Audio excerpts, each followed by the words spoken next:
Well, welcome to the White House. It's great to see you all. And happy St. Patrick's Day, or should I say, happy St. Patrick's Week, the way it's going. You know, I'm lucky to be here with you all tonight. I feel fortunate to have the honor to be able to welcome back Finola Kenny and the Taoiseach. They've been here before. Some of you had a chance to meet him, and you're going to get to see him again. You know, there's an old Irish saying. There's all kinds of old Irish sayings. At least my grandfather Finnegan, I think he made them up. But it says, may the hinges of our friendship never go rusty. Well, with these two folks that you're about to meet, if you haven't already, there's no doubt about them staying oiled and lubricated here. Ladies and gentlemen,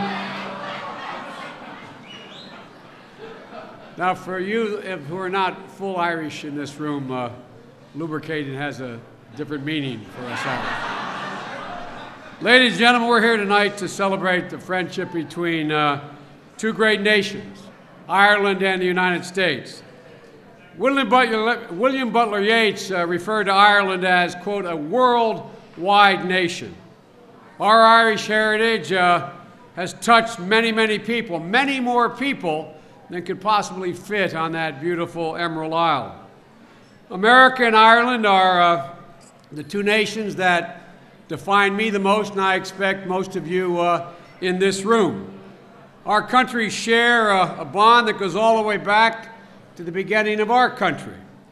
8 Irishmen signed the Declaration of Independence, fully 1/7 of the signatories.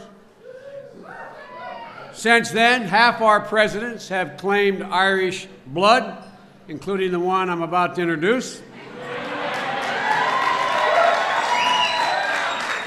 And today our countries are tied together by 40 million Americans who descended from that beautiful island just across the sea. But we share a lot more than blood.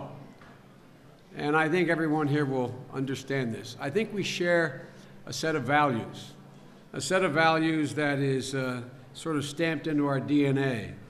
My mom, Catherine Eugenia Finnegan Biden, used to say, honey, to be Irish is about family, it's about faith, but most of all, it's about courage. She said that one of her sayings was, without courage, you can't love with abandon. And ladies and gentlemen, for me, that's the essence of being Irish. Passion and being able to love with abandon. That's why my mom liked Barack, the president. That's why she liked him so much. I think the president got used to my mom during the campaign, Mr. Ambassador, referring to him all the time as honey. She'd grab his hand and say, now, honey. Well, she thought that the president embodied all the things that she thought made Ireland and the Irish special, particularly his courage. Ladies and gentlemen, this president abounds in courage. So, ladies and gentlemen, let me introduce to you my 4 friends and your friends, the President of the United States and Michelle Obama, as well as the Taoiseach and Finola Kenny. Ladies and gentlemen.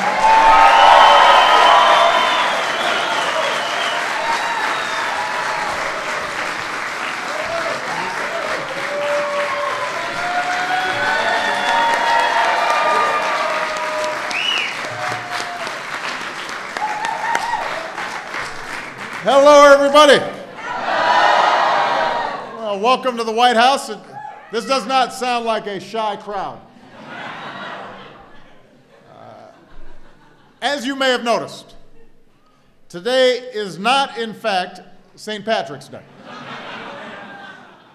We just wanted to prove that America considers Ireland a dear and steadfast friend every day of the year.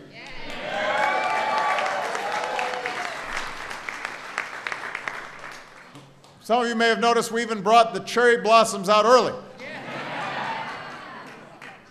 for our Irish and Northern Irish visitors, and we will be sure to plant these beautiful shamrocks right away. I want to welcome back my good friend, Taoiseach Kenny, his extraordinary wife, Finola. This has been our 3rd working visit in just over a year, and each one has been better than the last. I've had the pleasure to welcome back First Minister Peter Robinson, Deputy First Minister Martin McGuinness of Northern Ireland as well. And everyone, please welcome my new friends from Moneygall, my long-lost cousin Henry,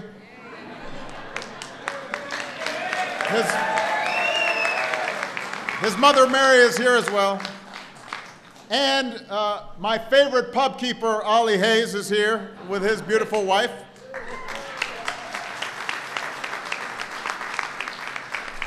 He was interested in hiring Michelle when she was pouring a pint. I said, she's too busy. Maybe at the end of our second term.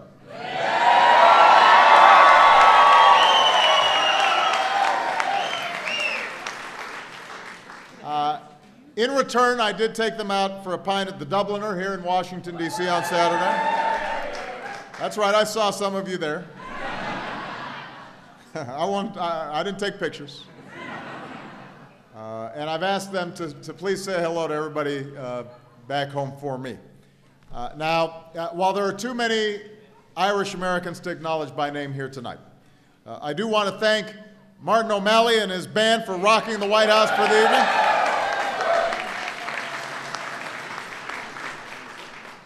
It's said that the curse of the Irish, as the governor must know, is not that they don't know the words to a song, it's that they know them all.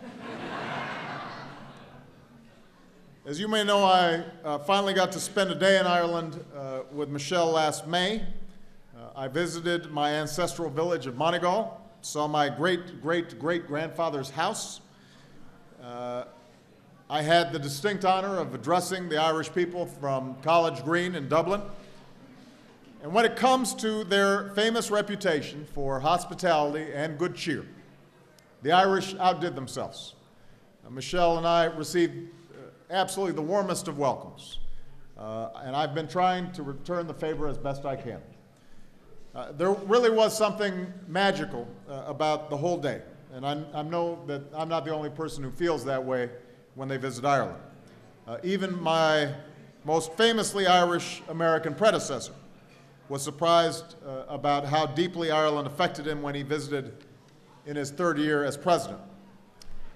It is strange, President Kennedy said on his last day in Ireland, that so many years and so many generations pass, and still some of us who come on this trip could feel ourselves among neighbors, even though we are separated by generations, by time, and by thousands of miles. I know most of you can relate to that. I think anyone who's had a chance to visit can relate. And that's why Jackie Kennedy later visited Ireland with her children and gave one of President Kennedy's dog tags to his cousins in Dunganston. And that's why I felt so at home when I visited Moneygall. When my great-great-great-grandfather arrived in New York City, after a voyage that began there, the St. Patrick's Society in Brooklyn had just held its first annual banquet. And a toast was made to family back home enduring what were impossibly difficult years. Through gloomy shadows hang over thee now, as darkness is densest, even just before day, so thy gloom, truest Aaron, may soon pass away. Because for all the remarkable things the Irish have done in the course of human history, keeping alive the flame of knowledge in dark ages, outlasting a great hunger, forging a peace that once seemed impossible, the green strands they have woven into America's heart, from their tiniest villages through our greatest cities, is something truly unique on the world stage. And these strands of affection will never fray, nor will they come undone.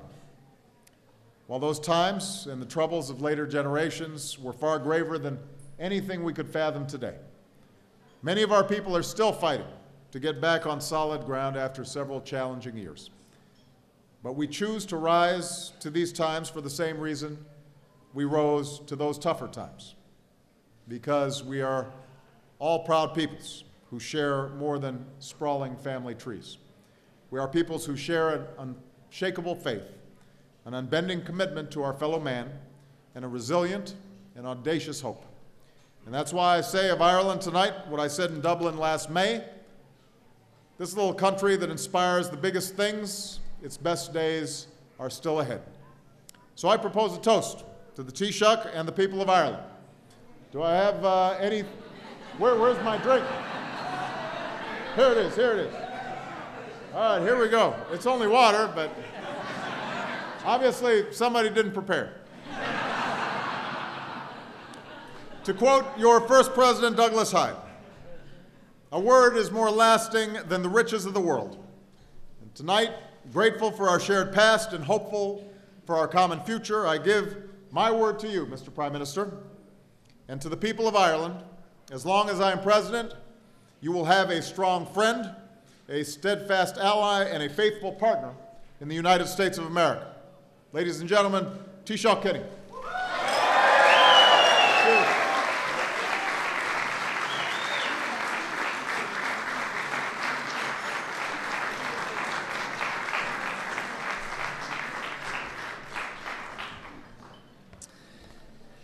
Mr. President, Vice President Biden, Michel, ladies and gentlemen, these have been an extraordinary few days in the relationships between Ireland and America.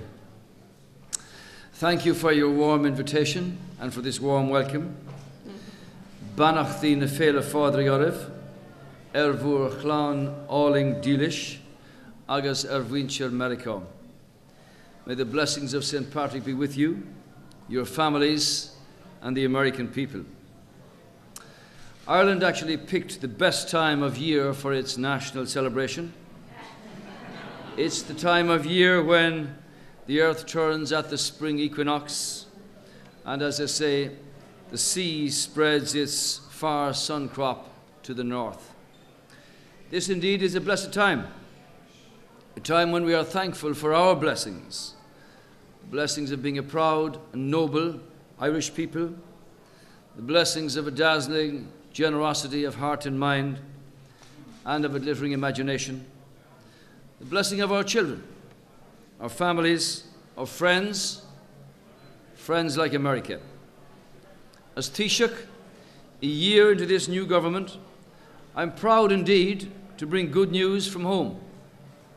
Thanks to the courage and the resilience and the sacrifice of the Irish people, the Irish ship of state now faces in the right direction. Our economy is stabilising, our exports are thriving, our international reputation is being restored. Ireland is building itself a better future. Today, Mr. President, Ireland thanks America. We thank you for the centuries where you gave us shelter and refuge and opportunity, and above all, where you give us hope.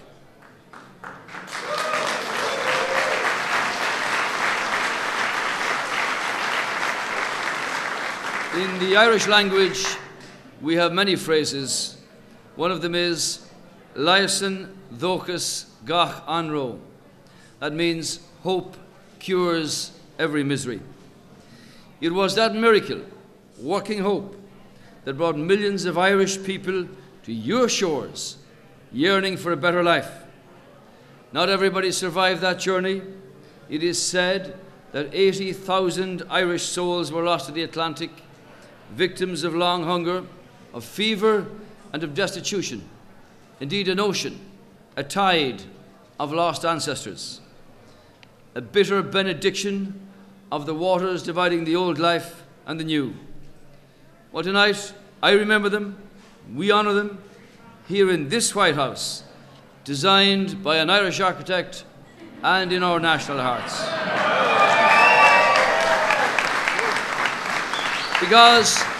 Because they were the price of the new life, in the new country, in this new country of miraculous plenty.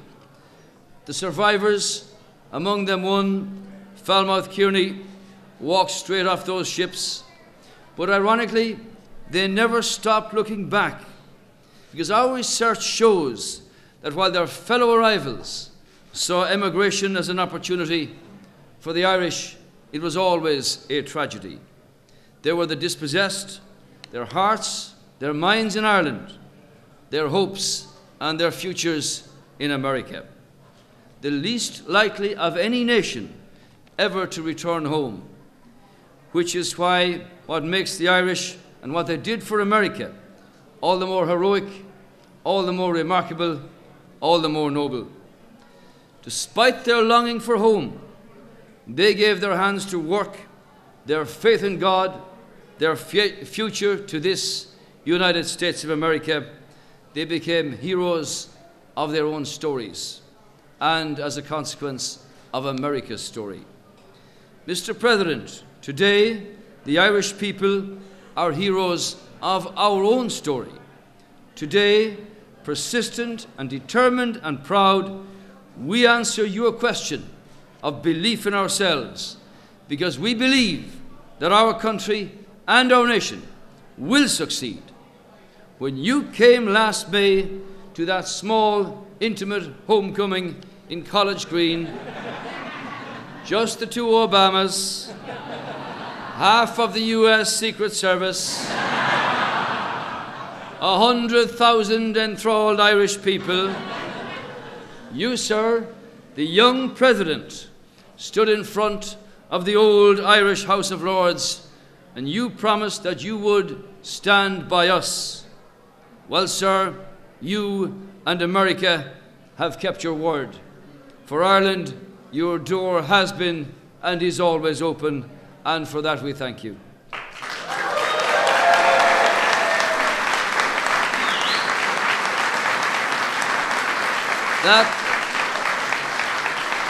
That memorable day was also made very special by your trip, as you said, to the home of your ancestors in the village of Moneygall. Henry VIII is almost as famous as yourself. That's because for all people of Irish heritage, the most important part of their visit to our country is always the trip to the home place. And as a permanent reminder, and on your behalf of your historic homecoming, Mr. President, it is my honour to present to you, on behalf of the Irish people and of the government, this formal certificate of Irish heritage.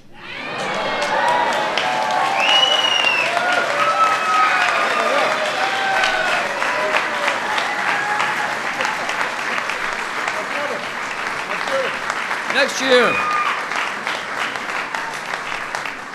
these are very rare, as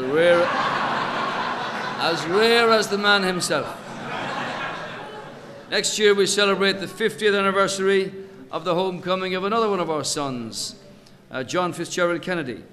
Next year, Ireland will gather her global family to herself in a year-long celebration of the ties of heart and hope and history that bind us and allow us to imagine together a better, brighter, richer future. We call it simply the gathering. These are our new departures of hope and confidence and success. And these are the new departures from which there will be no going back. This evening, Mr. President, I bring our current emigrants to the heart of these celebrations here in the Teach Bán, or the White House. As you see, a light burns brightly within every one of these emigrants, and that's the light of opportunity, of ambition, and of confidence. But it is also the light of home, especially in this week of St. Patrick. And my message to their parents and their families is this: my work and that of my government, with your work and your government, is aimed at ensuring that these children, Ireland's children, can live and work at home if that is their intention and their desire. Mr. President, the great American philosopher Henry David Thoreau said, "Things do not change, we change." And since your visit to us last year, Ireland has changed dramatically. We have swapped the confines of the old fears for your audacity of hope. And every day,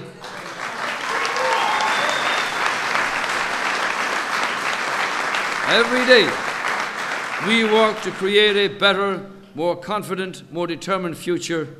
We know our challenges are tough, but we meet those head on. And because we know that every nation becomes what it envisions, we are forging success, this time a more authentic success. We take the old advice from the old adage that in the calm ahead, we'll use the strength of purpose that we found in the storm. Mr. President, like you, we believe that Ireland's best days are still up ahead. Like you, we believe that our greatest triumphs are still to come. When you came to Ireland, like your predecessor President Kennedy and President Clinton, you made us dream again. On these days of St. Patrick, we hope that you will be able to fulfill your promise to come home again in the springtime. May God bless you, Mr. President, in the work you do for global peace and security. May He guide you in your efforts to keep our world a safer place. Mr. President, Michelle, and your two lovely daughters, Sasha and Malia, happy St. Patrick's Week. And remember, as we always do, Thagan on green in Yegan Farana, the sun always shines after the rain. Now it's my privilege, on behalf of Ireland, to present President Obama with the traditional bowl of shamrock. May it bring him good luck in the time ahead. All right.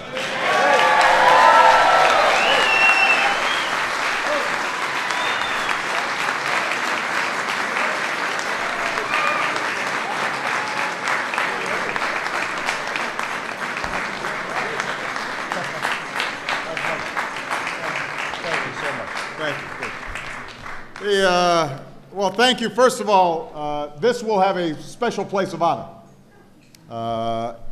alongside my birth certificate.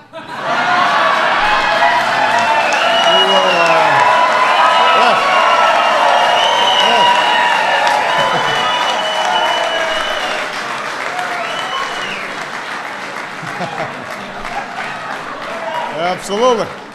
Absolutely.